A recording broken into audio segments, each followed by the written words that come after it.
The sky bleeds gold over the boundless plains. Beneath the awakening sun, the Savannah exhales. Morning mist clings to the tall grasses like a secret, evaporating as heat returns to reclaim the land. Acacia silhouettes stand like ancient watchmen, unmoved by time. A herd of zebra stirs beneath their shade, flanks twitching, eyes scanning the horizon as if they already sense something. Off. But not all beings fear the dawn. From atop a termite mound, a lion surveys his kingdom.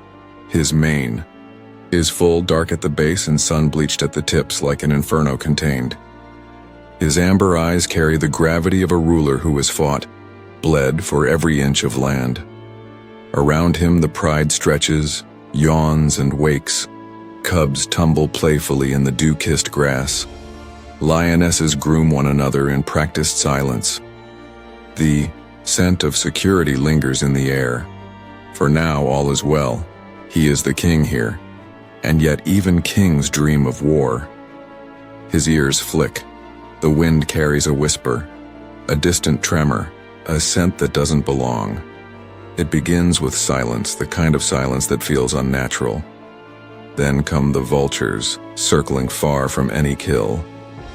And finally the tracks, deep, deliberate prints just beyond the northern ridge. Wide paws, heavy bodies, not hyenas, not leopards, something bolder, something male. Rogues. They come not as trespassers, but as ghosts from a forgotten war. Males who once had kingdoms of their own, until time, rivals, or betrayal took everything away. Now they are exiles forged in brutality. They walk with purpose and they walk toward power. The pride is unaware of the shadow forming beyond the hills. Life carries on with the rhythm of normalcy. Impalas dance through the brush. Elephants trudge past the marshes, flapping ears and snorting water over their backs. The lionesses hunt in synchrony, their formation practiced, their discipline flawless. But the king, he knows. He senses the unraveling before anyone else.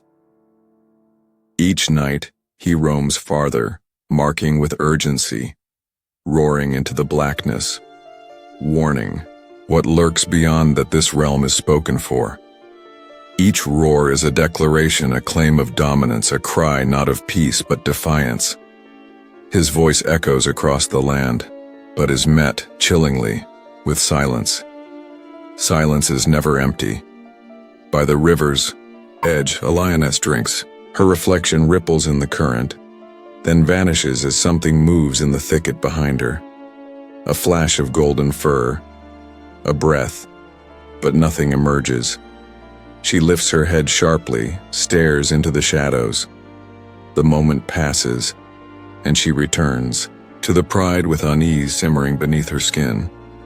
One of the older lionesses, her face marked with the scars of 100 hunts, stands vigil at night now. She knows this feeling. She remembers what happened the last time strange males came. She remembers the blood, the chaos, the screams of cubs that never saw another sunrise. And still, the cubs play. Still, the sun rises. Still, the king stands, watch, though his eyes linger too long on the northern horizon. He is not old, but he is no longer young. His mane, though regal, conceals a scar beneath the left ear, where a rival's tooth once grazed the bone. He has held this land for 3 years, an eternity in lion rule. He earned it in battle, claw by claw, challenge after challenge. And now, as his power begins to plateau, others have begun to smell his decline. They always do. Far beyond, where the grass is less golden and the soil harder, the rogues gather, 3 of them, each scarred, each silent, each with eyes that do not blink long. The largest, with a snarl etched permanently into his muzzle, leads. His brother, leaner but faster, flanks him. The third is younger, more impulsive, but deadly nonetheless. They do not roar, not yet. To roar is to announce your arrival. They prefer to haunt first, to bleed the edges of their enemy's pride. They find the borderlands, those twilight zones between kingdoms, and there they begin to take. A lone lioness, separated during a hunt, disappears. A young nomad, one the king might have tolerated at a distance, is found torn and left for carrion. These are not random acts. These are warnings, a declaration of a different kind. The hyenas notice first. Their giggles sharpen into barks, their forays bolder, trailing the rogues like scavengers sensing a storm. Where rogues go, balance dies, and the scavengers rejoice in the wreckage. The pride's king stands taller these nights, roaring longer, chasing shadows. But he does not leave the heartland. He cannot. His pride needs him. His cubs, barely old enough to fight, press themselves, close to their mothers. Instinct tells them something ancient and terrible is approaching. Still, the savannah plays its cruel game. The rain returns, brief and blessed, greening the plains. Wildebeest calves stumble into the world in trembling droves. Birds sing again. Butterflies scatter like petals through the warm air, and beneath it all unseen, death walks in lion form. The rogues watch from afar. They do not envy. They do not hesitate. They study. They wait. They wait until the king tires himself roaring into empty wind, until the lionesses grow restless with unease, until the herd paths shift subtly, placing new pressure on the pride's hunting grounds, until one cub strays too far, and then the first strike will come. But for now there is only the dread. In the stillness of twilight, the king lifts his head again. His breath clouds the cooling air. Behind him, the cubs sleep, their sides rising and falling in trust. His mate rests her chin atop her paw, watching him, sensing his torment. She rises, touches her muzzle to his. They do not speak. Lions don't need to. Above them, stars emerge, silent witnesses to ancient stories repeating themselves. The wind carries more than scent. It carries intent. As the days pass, the wind changes. It no longer whispers through the grass. It hisses, rustles, speaks in tones only the wilderness understands. The pride begins to move differently, slower in their strolls to water, tighter in their formations while resting. No one says it aloud, but the rhythm is off. The harmony of the land, so long held under one male's roar, has been disturbed. The rogues are closer now. They move like shadows under a moonless sky. No roars, no warnings, only quiet encroachment. They cross invisible boundaries under cover of darkness, sniffing at old scent marks, laying new ones. It's not just territory. They seek its conquest, legacy, blood. To take a kingdom is to take everything with it, its power, its females, and its future. They test the edges like thieves in the night. One approaches a waterhole and watches from behind the reeds as the pride drinks in the morning mist. He sees the king, he sees the cubs. He does not move. He simply watches. Then he vanishes, leaving only paw prints in soft mud, soon erased by time and wind. At the heart of the pride's territory, unease thickens like dust in the dry season. The lionesses grow sharper, quicker to snarl. They herd, the cubs closer. Their bond, stronger than blood, tightens. They've seen invasions before. They remember the screams of newborns torn apart to erase the scent of the former king. In the laws of lions, there is no inheritance for cubs sired by another. They are removed, erased, forgotten, and the lionesses know this too well. Still, The king roars. Each night, each morning, a sound both mighty and desperate, thundering across the low hills, bouncing off the backs of impalas and wildebeest alike. But his roar no longer echoes unanswered. The rogues have begun to reply. Low, measured. Not a challenge yet, but a reminder. We are here, and that's all it takes. The king charges the northern ridge one evening, mad with rage. Dust rises behind him as he races to a spot where the scent is strongest. But there is no fight, only silence and empty land. He urinates fiercely, clawing the earth, sending a message written in scent. But behind a thicket, one of the rogues watches, calm, waiting, studying. They will not fight until the odds are theirs. For now, they will unravel the king's mind. They increase their pressure. Hunting parties that drift too far are stalked, not attacked, just shadowed. Buffalo carcasses dragged off in the night. Cubs awaken to find paw prints beside them, just inches away. The message is clear. We can reach you. Anytime. Fear spreads. Not loud or panicked, but quiet and corrosive. At night, the lionesses sleep in a ring around the cubs, bodies tense, eyes open. The king paces. His mane, still thick, begins to mat. With dust and the sweat of sleepless nights, each sound, each rustle becomes a phantom. He cannot be everywhere, and the rogues know it. They force him to choose. One evening, a distress call echoes across the grasslands. A lioness, hunting along the western edge, surrounded by hyenas. The king bolts, roaring into the night, his heart thundering in his chest. He reaches her. The hyenas scatter. She's safe. But when he returns, he finds his eastern border marked.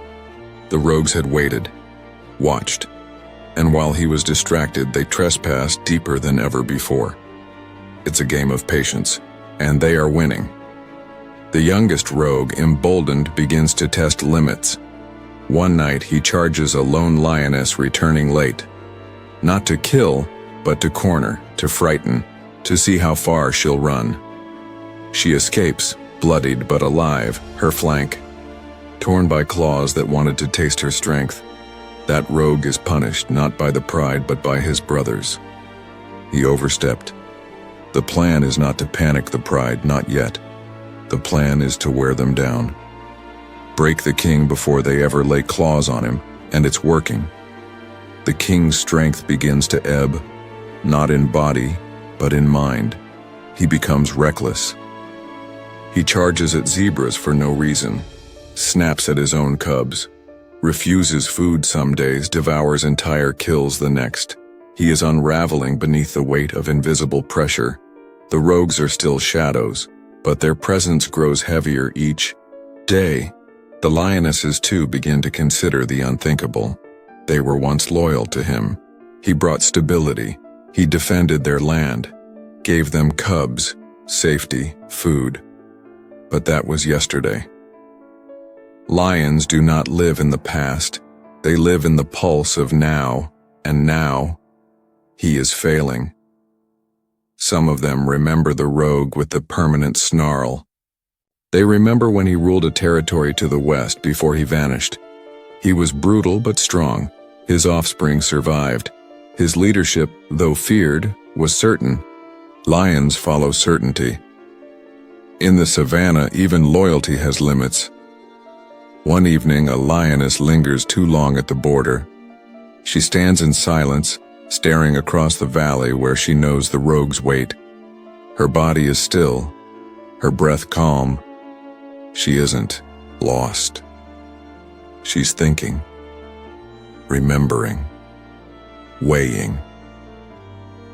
She returns to the pride without a word, but her eyes have changed.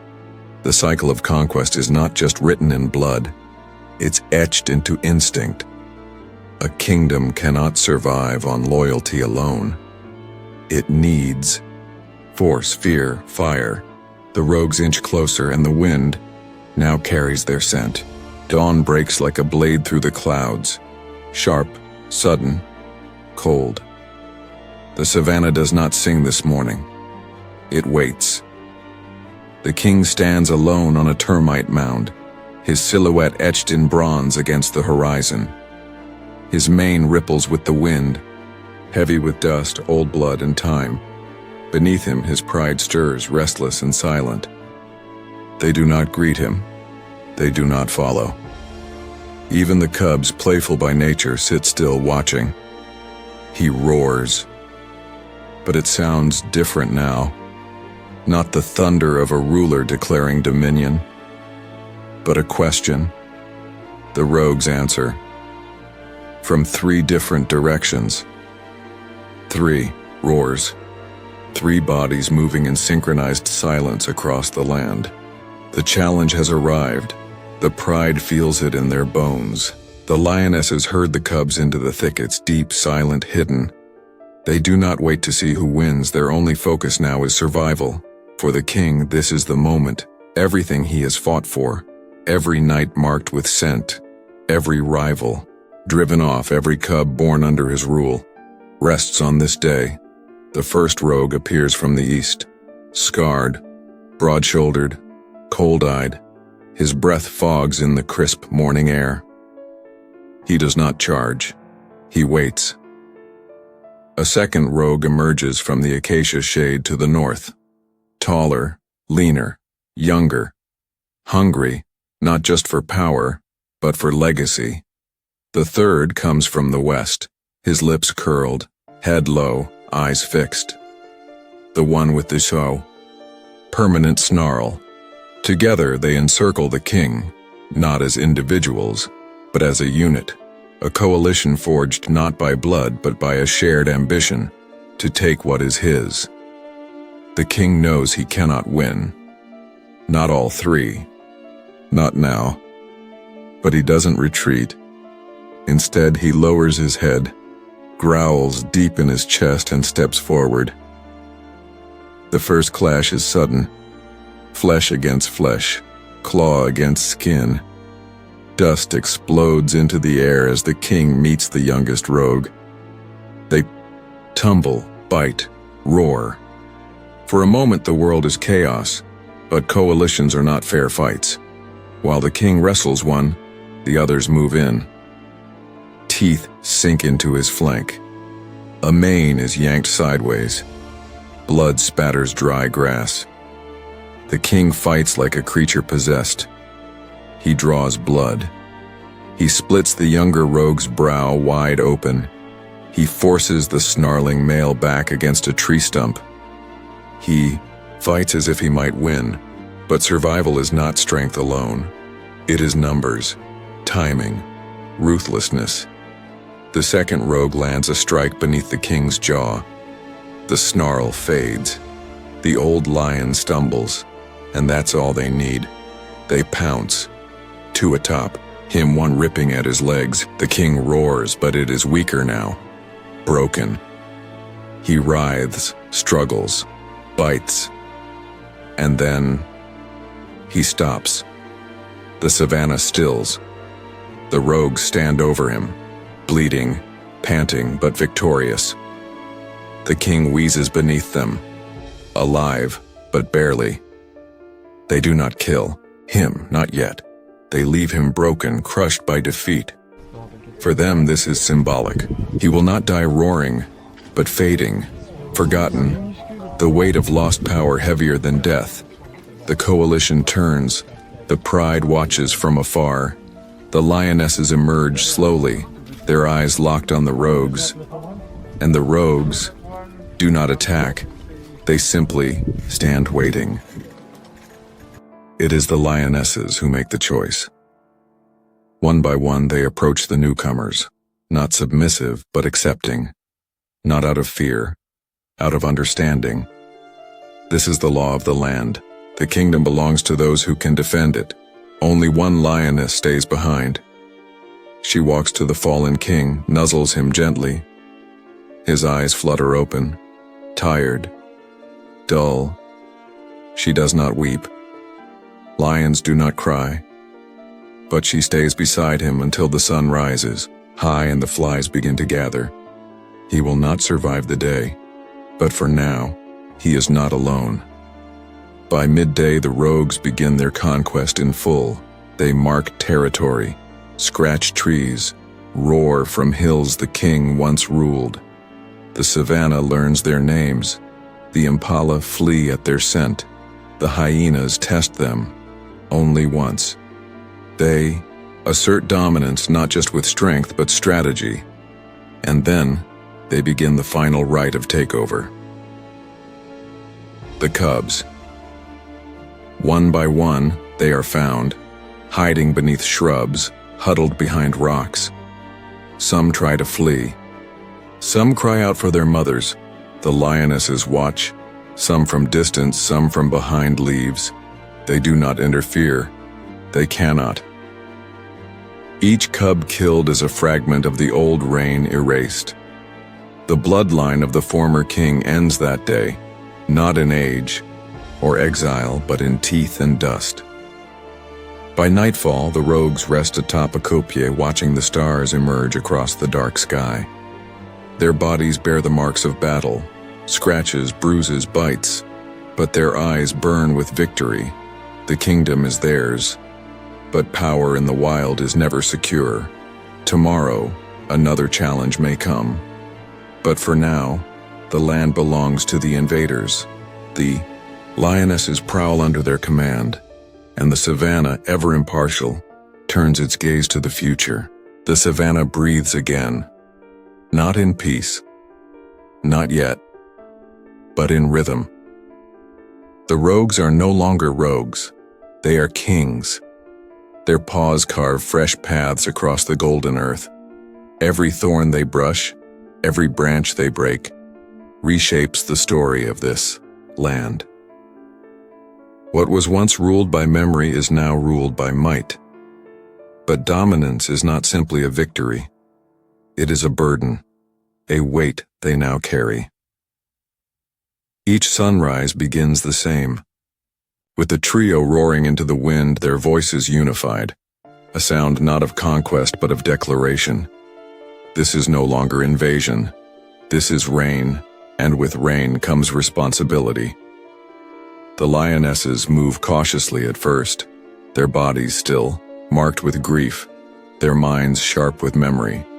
They watch, test, wait. Will these new rulers offer protection? Will they bring chaos or order? Slowly, nature responds. The herds shift. Wildebeest gather at new watering holes. Elephants lift their trunks and sniff the breeze. The air has changed, not just in scent but in temperature, in tension, in tone. Then, the lionesses begin to accept. One allows the boldest rogue to lie beside her in the shade. Another returns from a solo hunt with a fresh kill and does not snarl when they approach. The third, oldest among them, nuzzles a scar on the leader's shoulder. Silent forgiveness, silent acceptance. This is the first step. Soon mating rituals begin, subtle at first, rubs, low growls, shared shade, then more overt, powerful couplings beneath baobabs, roaring embraces in the grass. The old king's bloodline is gone.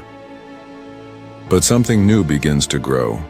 In time, cubs return, not the remnants of the past, but symbols of the future. The lionesses give birth under stars and between roots. Tiny bodies wriggle into the world with mules and closed eyes.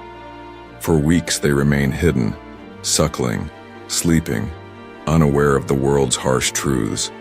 Then, on a quiet morning, the first cub stumbles into the sun, wobbly, wide-eyed. Behind it, a proud mother watches, and nearby, so does the new king. He steps forward slowly. The cub stares up, unsure. The lion lowers his massive head and licks the cub once, a silent promise, not of eternal protection. No king can vow that. but of presence, of order, of strength. The pride gathers. Cubs begin to play, tackling, wrestling, biting tails. The lionesses groom one another. The kings, though still scarred and fierce, lie together beneath a fig tree, not as conquerors but as guardians. From high ground, the land looks different. Green shoots push through the earth. Rain has returned, trickling through dry stream beds. With water comes life. Zebras whinny in the distance. A jackal slinks past unnoticed. Even the hyenas, once bold in the chaos, now circle cautiously, testing the edges of new rule. A new balance settles. It is not peace. Not yet. But it is something close. And in this moment, under twilight skies, the Lion Kingdom feels whole again. But the Savannah does not forget. It knows how fragile such balance is. A rogue may be watching from beyond the horizon. A drought may scorch the rivers. A leopard may claim the shadows. Still, for now, the pride is strong. The kings are watchful, and the future breathes.